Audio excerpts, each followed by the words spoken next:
नमस्कार, आप सभी का स्वागत है द हिस्ट्री यूट्यूब चैनल में और मैं हूं विकास टेकरे। मैं नहीं जानता कि आप इस वीडियो को कब देख रहे हैं, लेकिन जब मैं इस वीडियो को बना रहा हूं तो इस एमए द्वितीय सेमेस्टर के सेकंड पेपर 1757 से 1857 के इतिहास के एग्ज़ाम होने में सिर्फ 2 दिन बाकी है और 2 दिन में इस एग्ज़ाम की तैयारी बेहतर तरीके से करनी है, क्योंकि पिछले 6 महीने से मैं सो रहा था, यानी कुछ पढ़ाई हुई नहीं। तो आइए समझते हैं कि सिर्फ 2 दिन में कैसे हम पढ़ाई कर सकते हैं। 5 यूनिट है और 5 यूनिट के 2-2 वीडियो, हर यूनिट से 2 वीडियोज़ मैं बनाकर 2 दिनों में डालने वाला हूँ, जिनसे मैं अपने आप को बेहतर प्रिपेयर कर सकूँ और साथ ही उन दोस्तों की भी मदद कर सकूँ जिन्होंने अभी पढ़ाई नहीं की है। खैर, इस वीडियो में हम बात करने जा रहे हैं 4th यूनिट के एक टॉपिक आदिवासी आंदोलन के बारे में, ट्राइबल मूवमेंट के बारे में और जानने का प्रयास करेंगे कि आदिवासी आंदोलन का इतिहास क्या है और क्यों आदिवासियों ने आंदोलन किए। साथ ही एनसीईआरटी का एक बहुत अच्छा चैप्टर है जिसमें जनजातियों के आंदोलन और उनके बारे में काफ़ी अच्छे तरीके से वर्णन है। उस वीडियो को मैं इस वीडियो के बाद डालने वाला हूँ, तो आप उसे भी देख सकते हैं। आइए शुरुआत करते हैं और आपके अंत तक बने रहने की कामना करता हूँ। 1740 से 1857 के बीच आदिवासियों ने अनेक आंदोलन किए। सर्वप्रथम यह जान लेना आवश्यक है कि आदिवासियों के आंदोलन के क्या कारण थे। दोस्तों, यहाँ पर एक प्रसिद्ध विद्वान प्रोफेसर डॉक्टर के राय वर्मन यहाँ पर बताते हैं कि 4 तरह से आदिवासियों के आंदोलन के कारण थे। पहला कारण था बाहरी लोगों के साथ सामंजस्य का अभाव। आज भी आप देख पाते होंगे कि जो आदिवासी लोग हैं वे बाहरी समाज से बिल्कुल विपरीत होते हैं। उनका हम जैसे लोगों से कनेक्शन नहीं होता है। शहर में बहुत ही कम कारणों से आते हैं जब उन्हें बहुत ज़्यादा ज़रूरत होती है, वरना बाहरी दुनिया से उनका कोई भी मतलब नहीं होता। यहीं पर पिछले जब आदिवासी आंदोलन हुए तो यहाँ पर आदिवासियों और अंग्रेज़ों के बीच एक सामंजस्य नहीं बन पाया, जिसके कारण आदिवासियों ने आंदोलन या फिर विद्रोह कर दिया। दूसरा आता है जंगलों के आरक्षण की नीति। आदिवासी समाज जंगलों पर ही निर्भर रहता है। वह जंगलों को काट कर वहाँ पर झूम खेती यानी कि स्थानांतरित खेती करता है। एक बार वह उस स्थान पर खेती करता है और जब वह खेती करने लायक भूमि नहीं बचती तो वह उस स्थान को छोड़कर दूसरे स्थान पर बसता है और उस जंगल को काटकर फिर वहाँ खेती प्रारंभ करता है। साथ ही वह वन्यजीवों और वन्य के जंगल के जो लकड़ियाँ हैं या फिर खाद्य पदार्थ हैं, इन पर निर्भर होता है। जब सरकार ने इन पर प्रतिबंध लगा दिया, पेड़ काटने पर प्रतिबंध लगा दिया और जंगलों के संरक्षण की बात की, तो यहाँ पर दोनों के हितों के टकराव हुए और यहाँ पर विद्रोह स्वाभाविक रूप से उत्पन्न हुआ। तीसरा हम देखते हैं कृषि के क्षेत्रों से बेदखल करना तथा शोषण करना। यहाँ पर हुआ ये कि 1793 में स्थायी बंदोबस्त को पूरी तरह से लागू कर दिया गया। जब इसे लागू कर दिया गया तो जमींदारों ने, जो आदिवासी अभी अपनी इच्छा के अनुसार अपनी खेती कर रहे थे, उनका किसी का दखल नहीं था। अब जमींदार आकर कहने लगे कि आप हमें कर दीजिए क्योंकि यह खेती हमारे राज्य के दायरे में आती है। पहली बार तो ये हुआ कि इन आदिवासियों ने यह कहा कि ठीक है भाई, हम दूसरी जगह चले जाते हैं। जब उन्होंने दूसरी जगह खेती बसाई तो जमींदार वहाँ भी पहुँच गए और वो बोले कि ये भी हमारा है, यहाँ भी आपको कर देना पड़ेगा। तो इस तरह से जमींदारों के शोषण के कारण और अंग्रेज़ों की नीतियों के कारण आदिवासियों को आंदोलन करना पड़ा। चौथा आता है जनजातियों को उनके व्यवसायों से वंचित करना।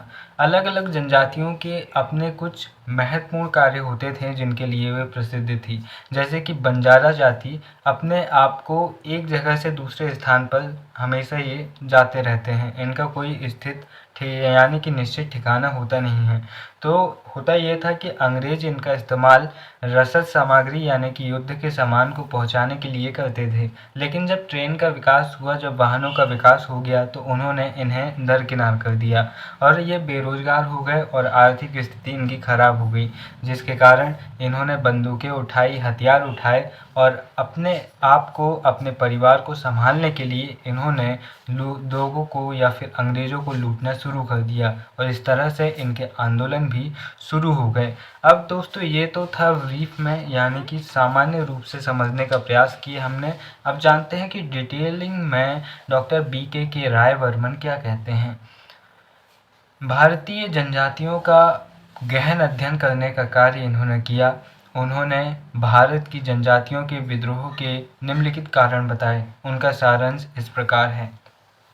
डॉक्टर BK राय वर्मन का नाम आपको याद रखना है, क्योंकि जब आप किसी भी इतिहासकार का नाम लिखकर किसी बात को रखते हैं तो वह बात और भी ज़्यादा प्रामाणिक लगती है, चाहे वह बात वास्तविक रूप में इतिहासकार ने कही हो या फिर आपने मन से ही बत्ती झाड़ दी हो।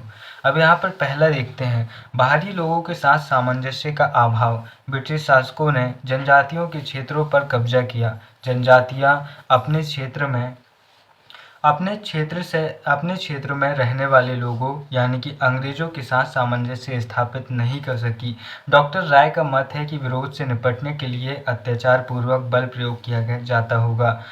इसके विरुद्ध विद्रोह तथा घृणा की भावना पैदा होना स्वाभाविक थी। जंगलों के आरक्षण की नीति। जनजातियां अधिकतर जंगलों में रहती थी। उनकी आजीविका का मुख्य साधन जंगलों से प्राप्त लकड़ी तथा अन्य वस्तुएं थीं। अंग्रेजों ने जंगलों के संरक्षण की नीति अपनाई। जंगलों से लकड़ी तथा अन्य सामान प्राप्त कर रेलों तथा अन्य उद्योगों में प्रयोग किया जाने लगा। इसके विरुद्ध जनजातियों में विद्रोह की आग भड़क उठी। गोरों कोमाएं तथा कोधों के विद्रोह इसका प्रमुख कारण थी। इसके बाद हम तीसरा कारण देखते हैं, कृषि क्षेत्रों से बेदखल करना तथा शोषण। ब्रिटिश शासकों ने जनजातीय क्षेत्रों को प्रभाव में लेने के साथ ही जनजातियों को उनके कृषि क्षेत्रों से बेदखल करने की नीति अपनाई और उनके आजीविका के साधनों पर राजकीय नियंत्रण स्थापित होने लगा। इससे जनजातियों को यह स्पष्ट हो गया कि अंग्रेज हमारी स्वावलंबी व्यवस्था को नष्ट करना चाहते हैं। दूसरे व्यापारी तथा साहूकारों द्वारा भी जनजातियों का शोषण किया जाने लगा। इससे जनजातियों में भयंकर असंतोष व्याप्त हो गया। भुइया नागेसिया ने इस व्यवस्था में अंग्रेजों का सहयोग किया, परंतु संथाल, हो, ओरन, मुंडा, भूमिज आदि ने इसका बलपूर्वक विरोध किया।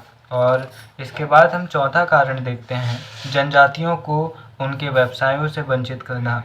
भारत की कुछ जनजातियां परंपरागत कार्य किया करती थी। उदाहरण के लिए बंजारा लोग सेना में रसद विभाग में काम करते थे।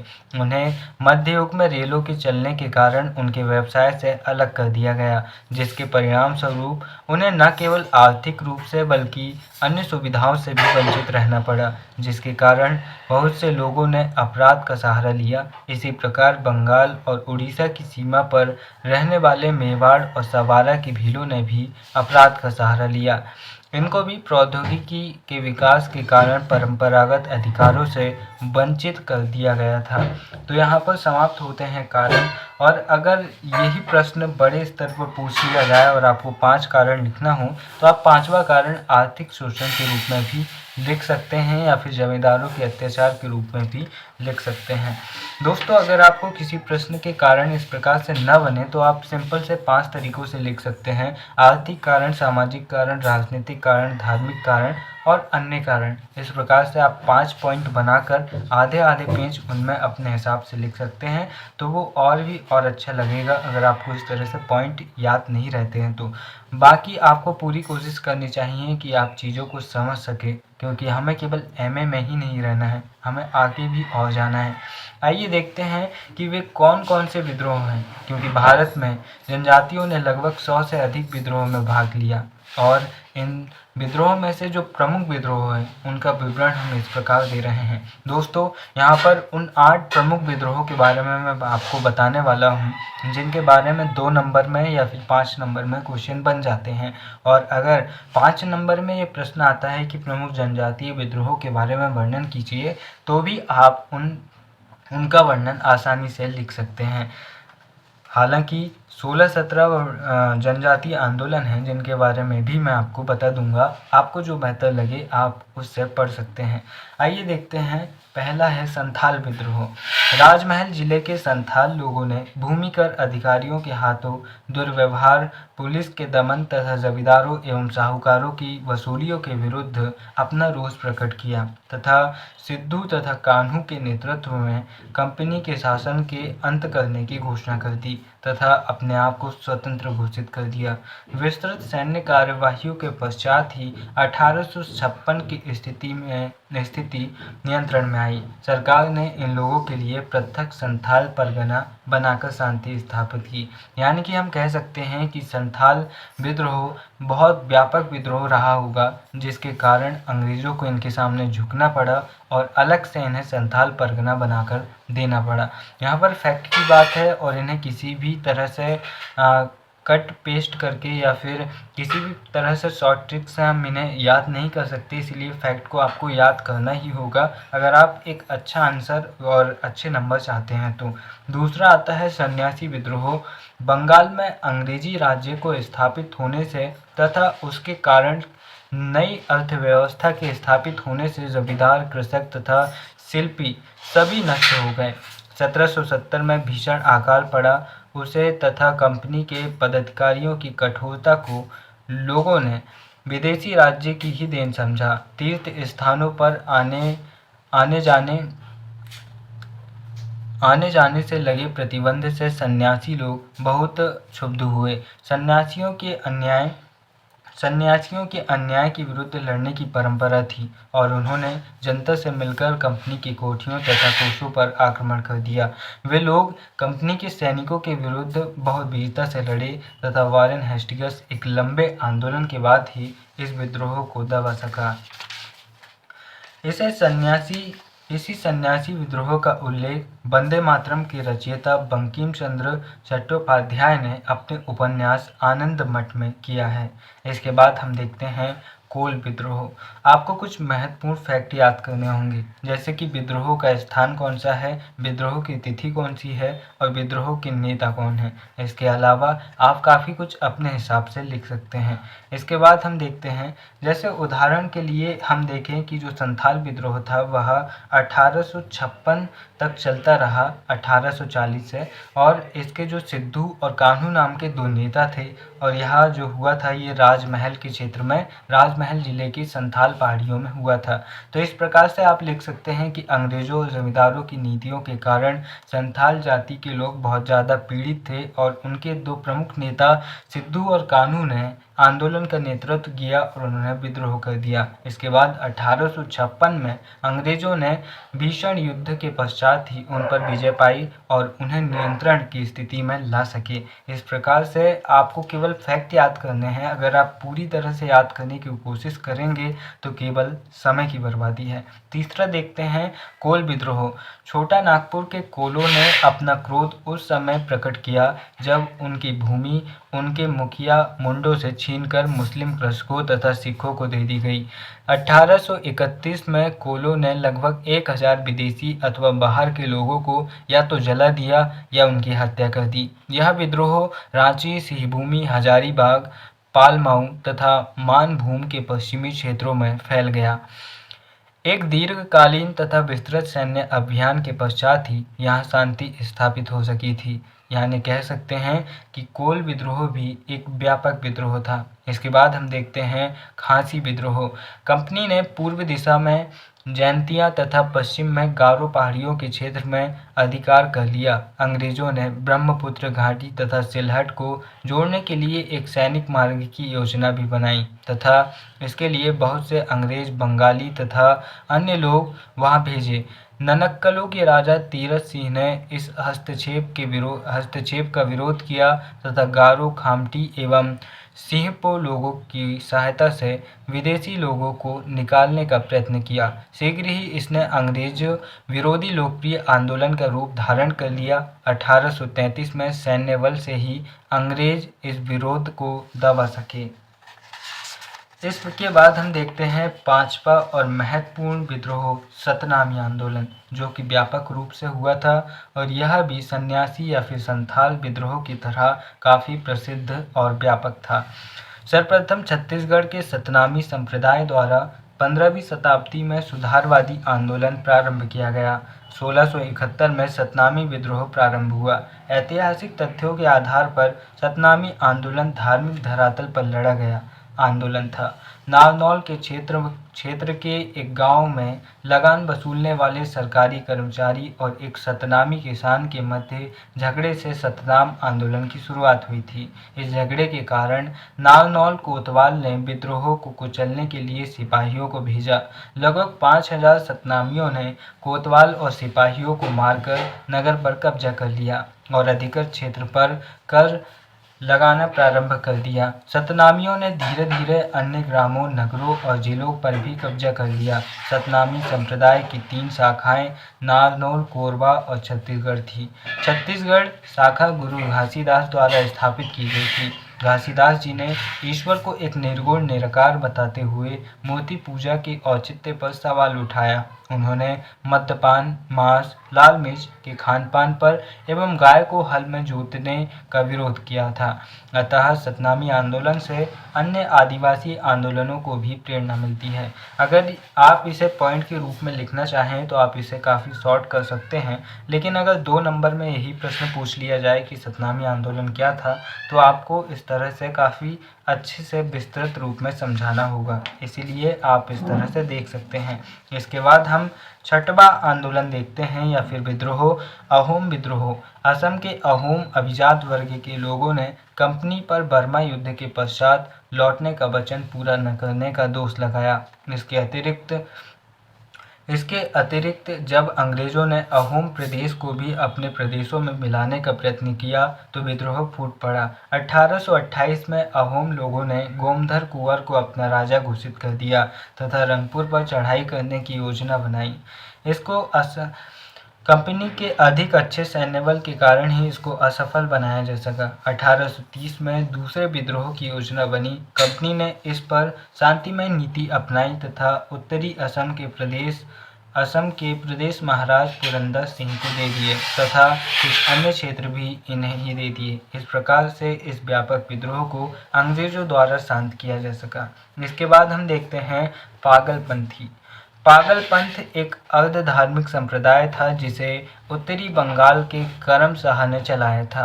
करम शाह के पुत्र तथा उत्तराधिकारी टीपू धार्मिक तथा राजनीतिक उद्देश्यों से प्रेरित थे।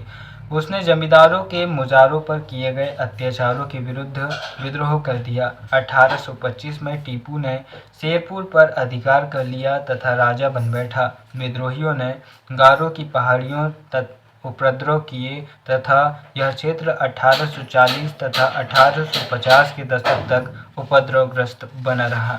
इसके बाद हम 8वां विद्रोह देखते हैं, भील विद्रोह। भीलों की आदिम जाति पश्चिमी तट के खानदेश जिले में रहती थी। 1812 से 19 तक इन लोगों ने अपने नए स्वामी अंग्रेजों के विरुद्ध विद्रोह कर दिया। कंपनी के अधिकारियों का कथन था कि इस विद्रोह को पेशवा बाजीराव द्वितीय तथा उसके प्रतिनिधि त्रिकम्बजी दांगलिया ने प्रोत्साहित किया था। वास्तव में कृषि संबंधी कष्ट तथा नई सरकार से भय ही इस विद्रोह का प्रमुख कारण था।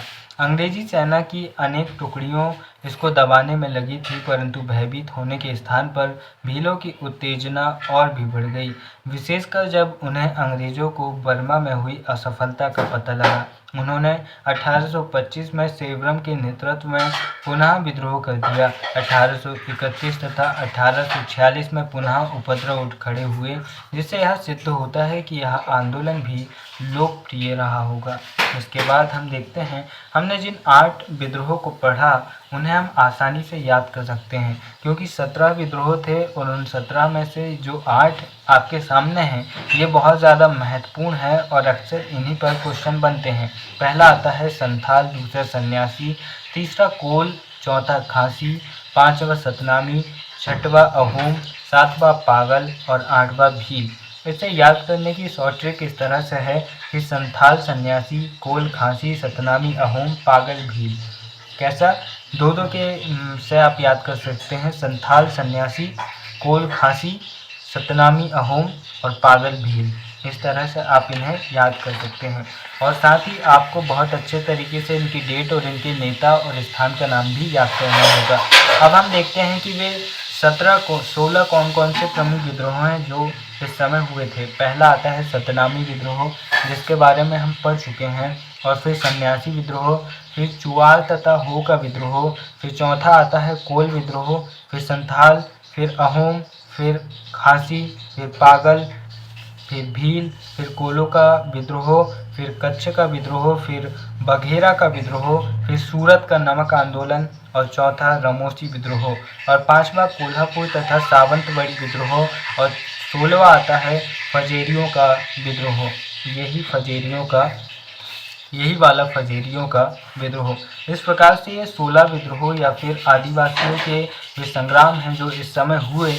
अब हम इनमें से कुछ जिनके बारे में हमने अभी पढ़ा नहीं है उनके बारे में भी देख लेते हैं। अगर आपको इनमें से कोई सरल लगे या फिर याद हो सके तो आप इन्हें भी याद कर सकते हैं। दोस्तों, हम यहाँ पर देखते हैं चुआल तथा हो का विद्रोह। अकाल तथा बढ़े हुए भूमि कर तथा अन्य आर्थिक संकटों के कारण मिदनापुर जिले की आदिम जाति के चुआल लोगों ने हथियार उठा लिए। दलभूम, केलापाल, ढोलका तथा बारभूमा के राजाओं ने मिलकर 1768 में विद्रोह कर दिया तथा आत्मविनाश की नीति अपनाई। यह प्रदेश 18वीं शताब्दी के अंतिम दिनों तक उपद्रवग्रस्त रहा। इसी प्रकार छोटा नागपुर तथा देवभूमि जिले के हो तथा मुंडा लोगों को भी अपने हिसाब चुकाने थे। उन्होंने 1820-22 तक पुनः 1831 में कंपनी की सेना से टक्कर ली तथा यह प्रदेश भी 1837 तक उपद्रवग्रस्त रहा। इसके बाद हमने पागलपंथी के बारे में पढ़ा था, लेकिन हमने फरेजियों के विद्रोह के बारे में नहीं पढ़ा। तो फरेजी लोग बंगाल के फरीदपुर के वासी हाजी शरीयतुल्लाह द्वारा चलाए गए संप्रदाय के अनुयायी थे। ये लोग अनेक धार्मिक, सामाजिक तथा राजनीतिक आमूल परिवर्तनों का प्रतिपादन करते थे। शरीयतुल्लाह के पुत्र दादू मियाँ 1819 से 1860 ने बंगाल से अंग्रेजों को निकालने की योजना बनाई। यह संप्रदाय भी जमींदारों द्वारा अपने मुजारों पर अत्याचारों के विरोध में था। मुजारों यानी अपने नौकरों के अत्याचारों के विरोध में था। फरेजी उपद्रव 1838 से 1857 तक चलते रहे तथा अंत में इस संप्रदाय के अनेक अनुयायी बहावी दल में सम्मिलित हो गए। इसके बाद हम देखते हैं कोलो का विद्रोह। कोल और कोलो दोनों में अंतर है, ये दोनों अलग अलग जनजातियां हैं। भीलों के पड़ोसी कोल भी अंग्रेज से अप्रसन्न थे, विशेषकर इसलिए कि अंग्रेजों ने उनके दुर्ग तोड़ दिए थे। दूसरे, अंग्रेजी शासन से उनमें बेकारी बढ़ गई थी तथा अंत में 1829, 1839 तथा पुनः 1844 से 1848 तक इन्होंने विद्रोह किए जो सब दबा दिए गए। इसके बाद हम देखते हैं कच्छ का विद्रोह। कच्छ तथा काठियावाड़ में भी अंग्रेजों के विरुद्ध रोष फैल गया था। संघर्ष का वास्तविक कारण कच्छ के राजा भारमल और भरीजा के समर्थक सरदारों का रोष था। 1819 में राजा भारमल को हराकर अंग्रेजों ने उसके अल्पवयस्क पुत्र को सिंहासन पर बैठा दिया। प्रदेश का वास्तविक शासन एक प्रतिशासक परिषद, काउंसिल ऑफ रेजेंसी को दे दिया गया था, जिसका निर्देशन एक अंग्रेज रेजिडेंट के अधीन था। इस परिषद द्वारा किए गए परिवर्तनों तथा अत्यधिक भूमि कर लगाने के कारण लोगों में अत्यधिक रोष था। बर्मा युद्ध में अंग्रेजों की हार के समाचार से विद्रोहियों को प्रेरणा मिली तथा उन्होंने भारमल को पुनः स्थापित करने की मांग की। अंग्रेजों को चिरकाल तक सैनिक कार्यवाही करनी पड़ी। 1831 में पुनः विद्रोह हो गया तथा अंत में कंपनी को अनुरंजन की नीति अपनानी पड़ी। इसके बाद हम देखते हैं बघेरा का विद्रोह। ओखा मंडल के बघेरा आरंभ से ही विदेशी शासन के विरोधी थे। जब बड़ौदा के गायकवाड़ ने अंग्रेजी सेना की सहायता से इन लोगों को अधिक कर प्राप्त करने का प्रयत्न किया तो बघेरा सरदार ने सशस्त्र विद्रोह कर दिया और 1818 से 1819 के बीच अंग्रेजी प्रदेश पर भी आक्रमण किया और अंत में 1820 में यहाँ पर शांति स्थापित हो सकी। इसके बाद हम देखते हैं सूरत का नमक आंदोलन।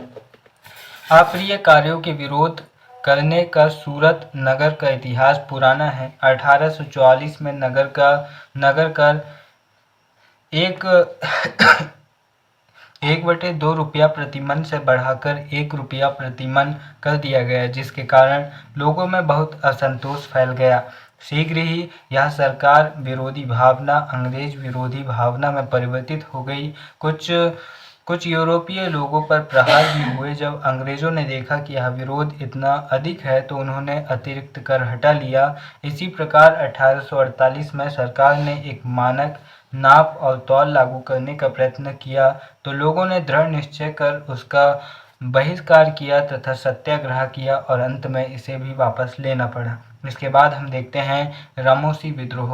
पश्चिमी घाट में रहने वाली एक आदिम जाति रामोसी थी। वे अंग्रेजी शासन पद्धति तथा अंग्रेजी प्रशासन से बहुत अप्रसन्न थे। 1822 में उनके सरदार चेता सिंह ने विद्रोह कर दिया तथा सतारा के आसपास का प्रदेश लूट लिया। 1825 से 26 में पुनः उपद्रव हुए और इस प्रदेश में 1829 तक अशांति रही।